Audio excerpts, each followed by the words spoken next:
Fala galera, vamos lá, continuando aqui estudando Direito Penal. Agora a gente vai falar sobre a lei penal no tempo. Galera, seguinte, ó. Olha para mim aqui. Chegue bem pertinho aqui para a gente conversar. Quando a gente fala sobre lei penal no tempo, aqui o direito penal, ele está querendo saber qual é a lei que ele vai aplicar ao fato ocorrido. Qual a lei vai ser utilizada diante de tal fato que aconteceu. Mas é lógico, professor. A lei que vai ser aplicada é a lei que estava vigente no momento do fato. Sim, essa é a regra. Só que quando a gente estuda a aplicação da lei penal no tempo, a gente vai estudar aqui a extratividade de lei penal, que é quando há uma movimentação dessa lei no tempo, beleza? Às vezes o agente ele pratica o fato sob a égide de uma lei. No entanto, quando ele vai ser alcançado pelo Estado, já tem outra lei em vigência. E, às vezes, essa outra lei que está em vigência pode alcançar o agente. Ok? Então, vem para o quadro comigo, porque para estudarmos aqui lei penal no tempo, aqui eu vou conversar com vocês através do princípio do tempus rege actum. Ou seja, o tempo rege o ato. Como é que eu vou explicar isso aqui para vocês de maneira bem didática?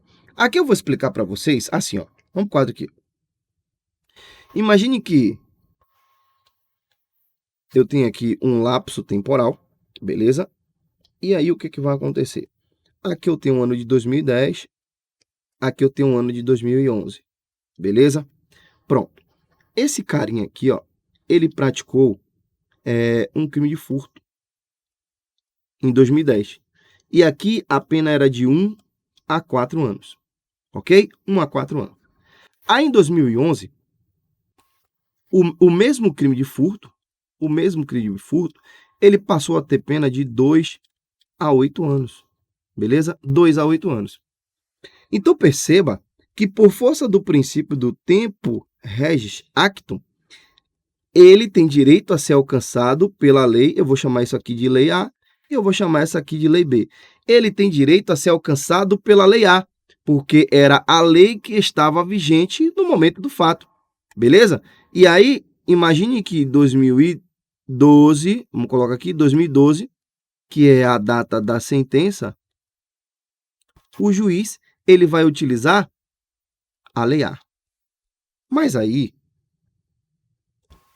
a pergunta que surge é, professor, essa lei B aqui, ela não versa sobre a mesma matéria da lei A? Sim, ela versa sobre a mesma matéria.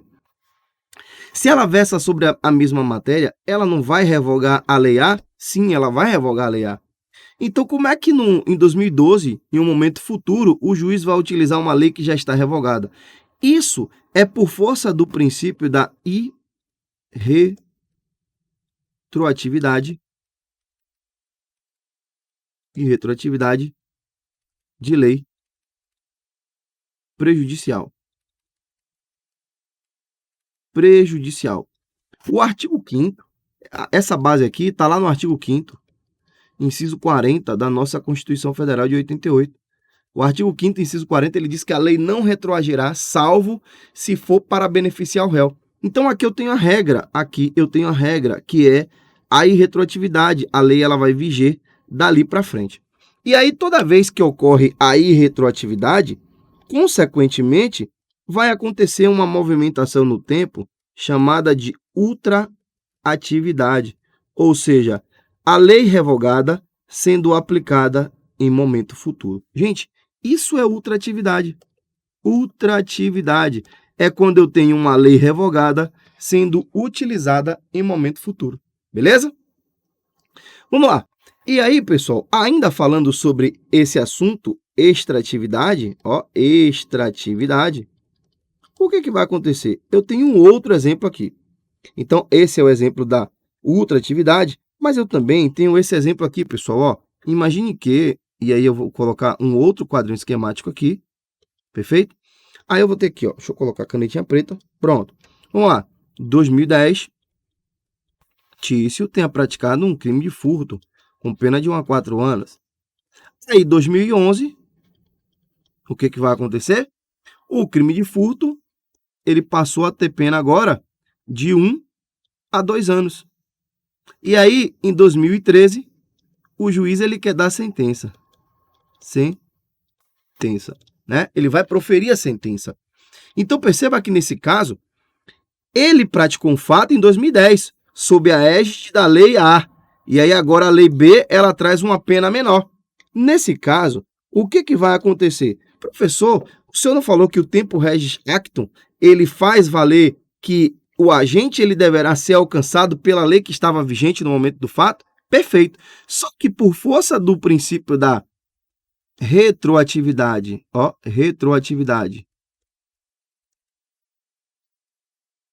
de lei benéfica,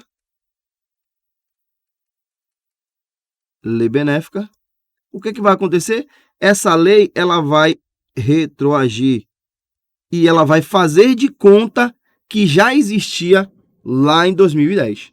Então é por isso, inclusive, que a lei ela retroage, por força do princípio do tempo regis actum, para fazer de conta que ela já existia no momento do ato. E aí, neste caso, o juiz, no dia da sentença, vai utilizar a lei B, que é uma lei retroativa, uma lei que retroagiu para beneficiar o réu.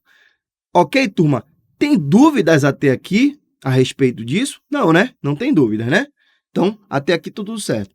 Então, olha só. Dito isso, a extratividade, ela é um gênero que se divide em duas espécies, ou seja, se divide em ultratividade e retroatividade. São as duas espécies, retroatividade. São as duas espécies de extratividade, ou seja, de movimentação da lei penal no tempo. Ok, pessoal? Só que aí, a dúvida que fica é, vem comigo aqui. Essa retroatividade de lei benéfica, ela encontra exceções? Ou a lei, ela sempre vai retroagir para beneficiar o réu? E aí, quando a gente fala sempre em direito penal, a gente já fica meio veaco, né? Porra, sempre eu tô cabreiro. E, de fato, aqui não é sempre. Eu vou ter duas situações aqui em que a lei ela não vai retroagir para beneficiar o agente, beleza? Mas antes de falar sobre isso, eu ainda quero comentar sobre um ponto com vocês aqui. Olha só, tem um quadro aqui. E aí eu vou pegar um quadro em branco, beleza? Eu vou pegar aqui um quadro em branco para a gente falar aqui, ó, sobre o abolício crimes. Beleza? Falar sobre o abolício crimes. Gente, o abolício crimes nada mais é do que a abolição do crime. O artigo 2º do Código Penal, ele preconiza que ninguém pode ser punido por um fato que lei posterior deixou de considerar aquele fato ali como criminoso, cessando em virtude dessa nova lei, todos os efeitos penais da sentença condenatória. É isso que estabelece lá o artigo 2º do nosso Código Penal, beleza? Ali eu tenho a redação do abolício crimes. E o Código Penal está dizendo o seguinte, eu não posso mais ser punido por um fato que surgiu uma nova lei que especifica mais crime. Lembre do adultério? Então aí nesse caso eu não posso ser mais alcançado pela legislação, beleza? E aí o abolício crimes, pessoal, vamos lá. Eu não posso confundi-lo com um instituto chamado de continuidade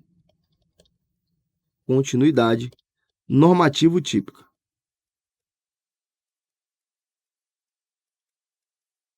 Beleza? Continuidade normativo típica. Veja bem, no abolício crimes, você vai colocar assim, ó, o Estado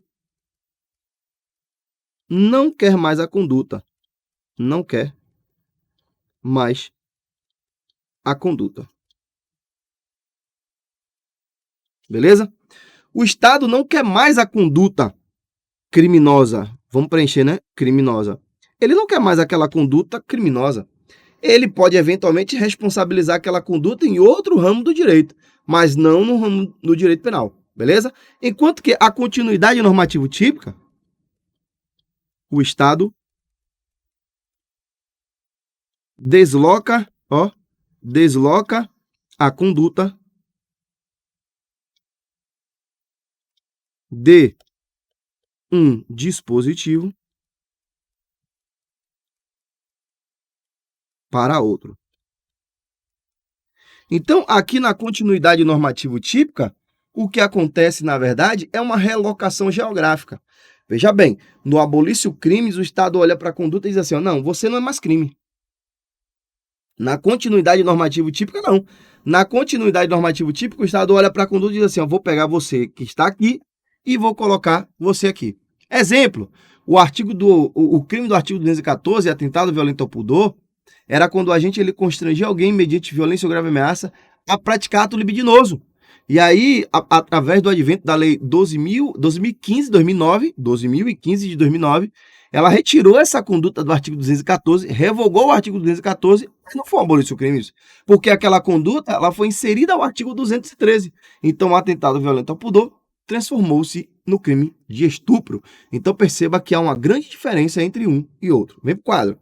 E aí, o que acontece? O abolício crimes, qual que é a natureza jurídica desse abolício crimes? Ó, natureza jurídica. Qual que é a natureza jurídica desse instituto? Você vai colocar aí que é uma causa de extinção da punibilidade. Beleza? Uma causa de extinção da punibilidade. Extingue-se o direito do Estado de punir o agente. Um outro ponto que a gente precisa falar são os efeitos, beleza? Efeitos. E aí, aqui você vai colocar que cessam todos os efeitos penais. Só que aí você vai colocar uma observação, OBS. Permanecem os efeitos civis. Os efeitos civis. Então veja que neste caso aqui, o agente, ele não vai mais ser responsabilizado criminalmente, mas ele pode eventualmente ser responsabilizado lá na esfera civil, beleza? Um outro ponto importante, você vai colocar o seguinte, ó, que não gera reincidência. Ou seja, o agente, ele volta reincidência, não gera reincidência. O agente, ele volta ao status, deixa eu colocar o quadro aqui, o agente, ele volta ao status de réu primário. Pratiquei um crime, fui condenado, fui cumprir pena, e aí surgiu o abolício crimes. Veja que nesse caso, eu volto a ser réu primário. Eu nunca pratiquei um crime na história, beleza? E aí, só para a gente fechar aqui no que diz respeito ao abolício crimes, vale lembrar, pessoal, que para além disso tudo, o abolício crimes, ele tem uma característica, de novácio, veja, novácio legis in melius. Ele tem um caráter de nova lei que traz uma melhoria. Pô, claro que traz uma melhoria. É uma lei surgindo dizendo que aquele fato que eu pratiquei, que eu ia ser punido, não vou ser mais. Então, é uma lei que traz determinada melhoria. E aí, o que acontece? Nesse caso aqui, minha turma, se é uma lei que traz melhoria, ela vai retroagir. Então, é uma norma retroativa, beleza? É uma norma retroativa. E aí, olha só, é aqui que reside diversas questões, porque as bancas dizem assim, ó, essa lei ela vai retroagir, exceto se já houver o trânsito julgado, exceto se já tiver feito coisa julgada material, não importa, a lei vai retroagir, seja ela no curso do processo, seja ela no curso da investigação, seja ela após o trânsito julgado da sentença. A lei ela vai retroagir sem exceção. Tranquilidade? No caso, eu digo sem exceção, no tempo em que estiver a circunstância. Ou seja, sem exceção de o fato estar ainda em fase de investigação, ou no curso da ação penal, ou na fase executória. Tranquilidade? Ela vai retroagir. Ok, turma? Abolício crimes é basicamente isso aí.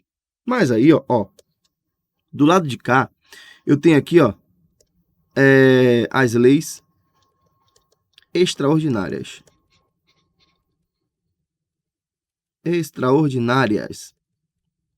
Leis extraordinárias, essa que se dividem, vamos lá, em leis excepcionais,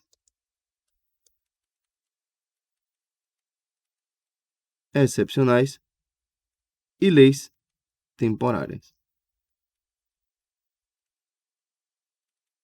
Beleza? Leis excepcionais e leis temporárias. Galera, é o seguinte aqui, ó. Quando a gente fala sobre lei excepcional e lei temporária, estamos aqui lá no artigo 3º do Código Penal. E nós estamos falando de leis, aí eu vou colocar aqui, ó, aspectos gerais dessas duas leis aí. Aspectos gerais, 2 pontos. Primeiro aspecto geral acerca dessas duas espécies legislativas é que elas são leis ultrativas. Ultrativas, beleza? O que são leis ultrativas? Olha para mim aqui. O artigo 3º do Código Penal, ele estabelece o seguinte, que as leis excepcionais ou leis temporárias, embora decorrido o período da sua duração, ou seja, embora revogadas, aplica-se aos fatos praticados durante a sua vigência, ou seja, lei revogada sendo aplicada em momento futuro. Foi esse conceito que eu dei para vocês de leis ultrativas? Então é isso. As leis excepcionais e leis temporárias, elas são normas ultrativas, porque por mais que ela tenha perdido a sua eficácia, elas serão utilizadas em momento futuro se o agente praticou fato sob a vigência dela. Então olha aqui, elas têm caráter ultrativo e elas também são leis autorrevogáveis. Ela não precisa de uma nova lei para poder revogá-la, beleza? Terminou seu período ou sua circunstância, ela se auto-revoga. E aí, a terceira informação, muito importante, é que não se submetem ao princípio da retroatividade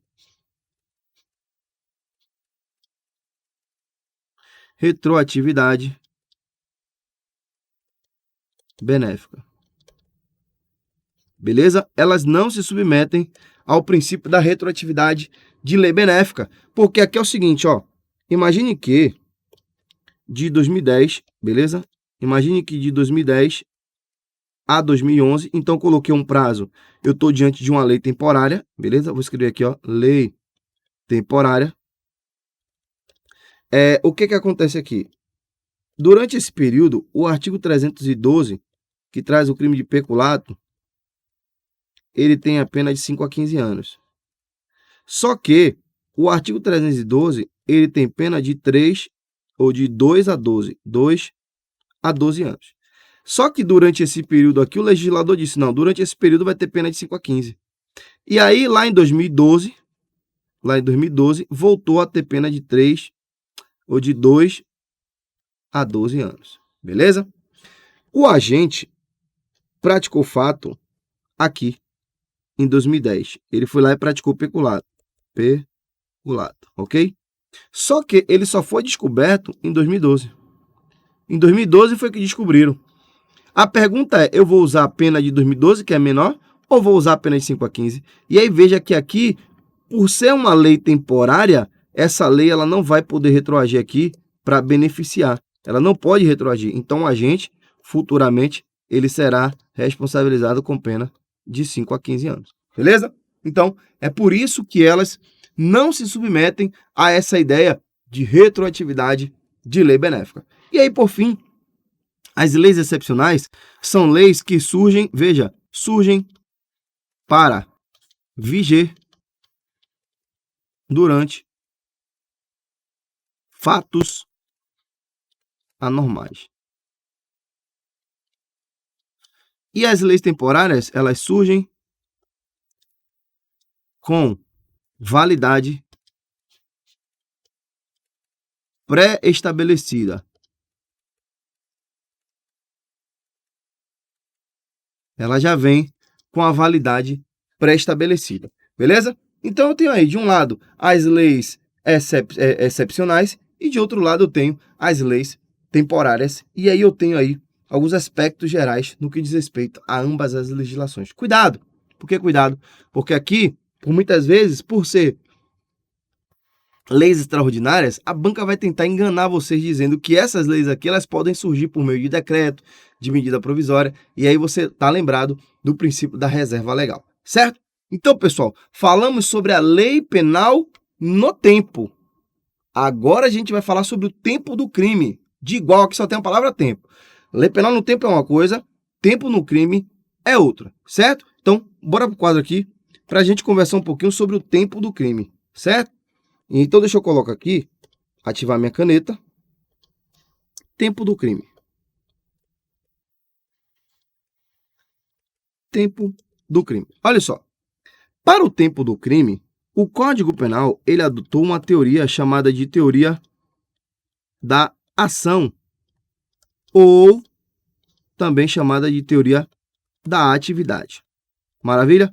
Teoria da atividade. Turma, essa teoria, ela afirma que considera-se praticado o crime no momento, veja, no momento da ação ou omissão. Ação ou omissão, ainda que outro seja o momento do resultado, certo? Então, para o tempo do crime, o direito penal ele adotou essa teoria aqui, ó, a teoria da atividade. O exemplo aqui, olha para mim aqui, na moral. Quando cai esse assunto, gente, geralmente as bancas vão brincar com a idade do sujeito ativo. A banca vai contar esse caso aqui para vocês, ó, vem pro quadro. A banca vai dizer assim, ó, Tício, com 17 anos, 11 meses e, sei lá, 26 dias. 26 dias. Esse cara aqui, ele foi lá e atirou em Mévio, beleza? Ele atirou em Mévio. Atirou em Mévio, né? Aqui, artigo 121. Aí o que que acontece? Ele foi lá, com ânimo de matar, e atirou em Mévio. Mévio foi levado ao hospital e uma semana após, Mévio morreu. Mévio faleceu. Beleza? Só que, quando ele faleceu, Tício, deixa eu colocar ele aqui, Tício, ele já estava com 18 anos.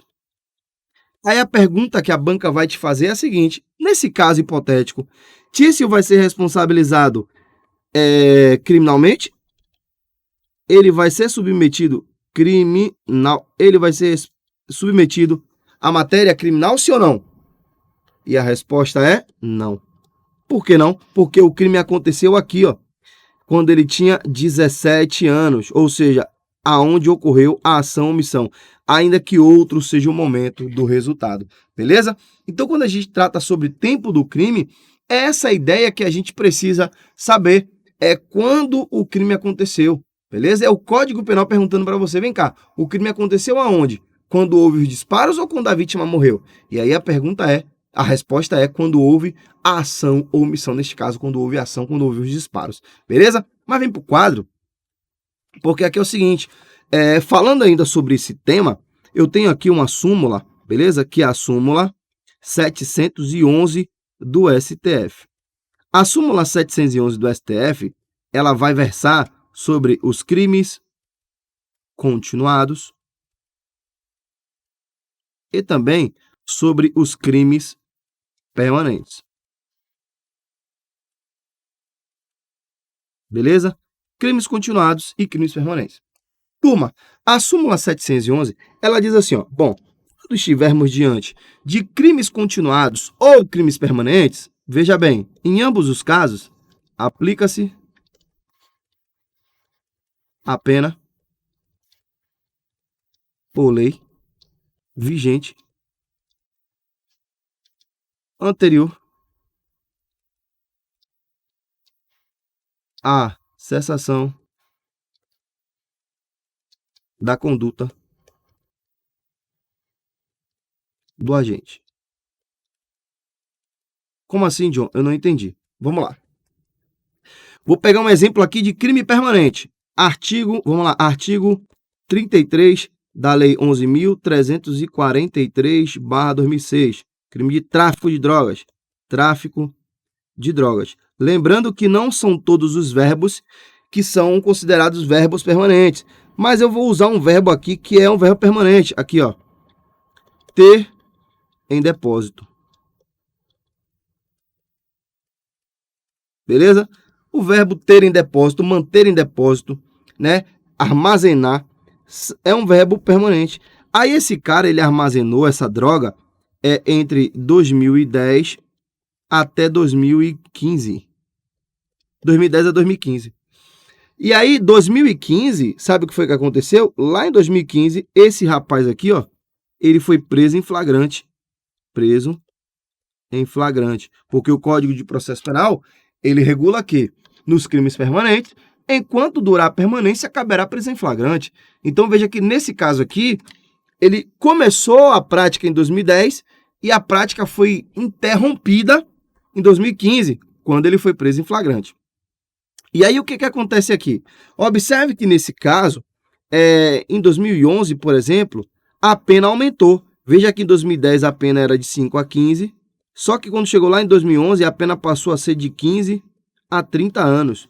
Então, observe que, nesse caso aqui, quando o juiz eventualmente for aplicar a ele a sentença, o juiz vai aproveitar a pena de 15 a 30 anos, porque foi a pena que estava vigente, foi a lei que estava vigente, anterior à cessação da conduta dele. E aí, a súmula ela diz que ainda que seja uma pena mais gravosa. Então, nesse caso aqui, ele vai ser submetido à pena de 15 a 30 anos. Um outro ponto, só para a gente fechar aqui com chave de ouro, é o seguinte, ó, vamos cá para cima aqui, para a gente usar essa parte de cima aqui como exemplo. Aqui eu tenho esse rapazinho aqui, ó, chamado de Caio. Ele tá com 17 anos, beleza? Ele tá com 17 anos. Aí ele foi lá e praticou o crime do artigo 148. Crime de sequestro. Sequestro e cárcere privado, com pena de 1 a 3 anos. Esse rapaz, ele acabou sequestrando uma pessoa e manteve essa pessoa no cativeiro entre 2010, 2011, 2012 e 2013. Beleza? Quando ele iniciou a conduta, ele estava com 17 anos. Ele era menor infrator. Menor infrator. Ou seja, não praticou crime, né? Ele praticou aí um ato infracional análogo ao crime 148. Só que aí o que acontece? Em 2011, ele ainda estava com a vítima com a restrição da liberdade, né? Tendo a sua liberdade restrita. 2012 também. 2013, a polícia estourou o cativeiro e ele foi preso em flagrante. E agora eu posso falar que ele foi preso em flagrante. Por quê? Porque nesse caso, ele já tinha alcançado a maioridade. Então perceba que ainda que ele tenha iniciado a conduta aqui com 17 anos, ele também praticou o fato quando ele já tinha 18 anos. Então, neste caso aí, eu vou aplicar a lei vigente anterior à cessação da conduta do agente. Então é isso que a súmula 711 ela preconiza. Ela diz que quando estivermos diante de um crime permanente ou um crime continuado, aqui eu vou usar a última lei vigente anterior à cessação da conduta do agente, ainda que seja uma lei mais gravosa, beleza? Ainda que seja uma norma mais gravosa. Galera, no mais, eu tenho aqui tempo do crime, teoria da atividade, aí eu tenho aqui essas nuances no que diz respeito à súmula 711. Agora você vai responder algumas questões e depois fazer o seu caderno de revisão e ficar aí afiado para o dia da sua prova. Valeu? Tamo junto, forte abraço, fica com Deus. Até a próxima aula. Pensar é o exercício da alma.